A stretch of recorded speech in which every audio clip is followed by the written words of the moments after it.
business of studying and researching the G8 summits for the better part of the last 15 years, and I've had the honor of being able to travel with my colleagues from the G8 Reseach Group around the world to various symposiums and conferences on the G8. But I have to honestly say that today's presentation is very, very special to me. As you just heard from Steve, my family came to Muskoka when I was merely in grade 3, yes, 8 years old. I won't tell you how many years ago that was. It was a while ago. And my parents owned and operated their business for 32 years until they retired 2 years ago.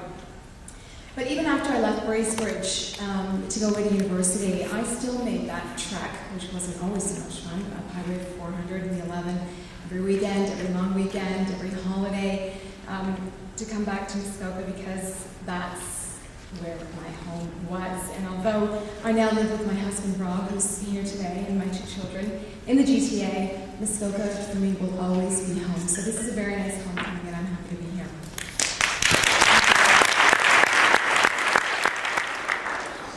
So when I found out last summer, and I read the press release that the summit was coming to Deerhurst, I had to stop for a moment and went, oh my God, my 2 worlds were suddenly colliding, my G8 world and my Muskoka world, in a way that I never really imagined. And I have to say, I couldn't be more thrilled.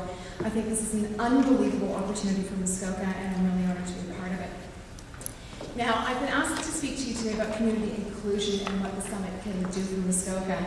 And I'm going to talk about why you should stay here. Sorry, Tim, in no way is this analyst or strategist or consultant. My interest in the summits is purely of an academic and policy nature.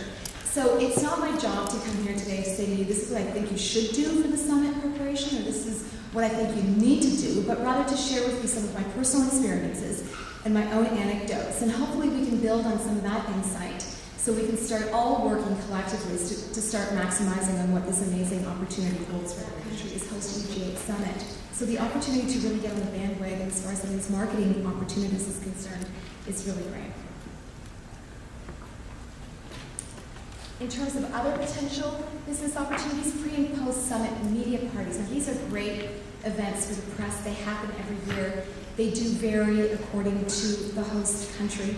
In Calgary, for example, when the summit was in Kananaskis, the leaders met in Kananaskis, but the press and the media were in Calgary. They took us to the Calgary Stampede, and that was a fun event. And St. Petersburg 2 years ago in Russia, they had a very colorful Russian cultural event. So there's really another great opportunity for local theater, arts, music, and culinary groups to participate in such an event. Delegate and dignitary events, these will happen throughout the year in the lead up to the summit, and they will tend to focus a lot on the 3 days that the leaders will be here. But there are going to be meetings taking place all through the year leading up to the summit, ministerial events, and other dignitaries will likely be hosted in the region. So these people, again, will need to sleep, they'll need to eat, so there'll be a chance for local resorts, B&Bs, restaurants, golf clubs, and shopping centers to cater to these groups when they do come to the area. And as well, there's going to be a G8 spousal program. There usually is every year. The wives of the G8 leaders typically come to the G8. There's a whole program of events that focuses on the G8 wives and what they do when they're here. Things like appearances at local schools and community centers and museums and visits to public businesses, local businesses. So again, really great public relations opportunities with the leaders' wives.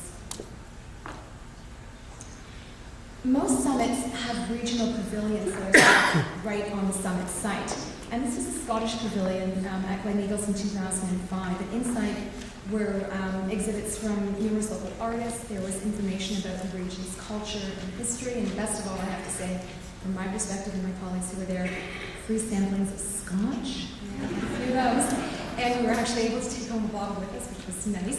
So a similar Muskoka pavilion on the summit site could offer, samplings of all things Muskoka, whether it's Muskoka beer or whether it's Muskoka fudge or beaver tails or maple syrup, or cranberries, since we are one of the world's largest exporters of cranberries in the world. So product samplings, things and such could all take place in a building similar to this. Even the physical structure of the building itself could be built in the traditional cottage-style Muskoka theme. Could be eco-friendly, it could have a low carbon footprint, could be built with solar panels or even generated with a wind turbine. All these things, I think, would generate great advertising for local builders, of which we have some of the best in the country.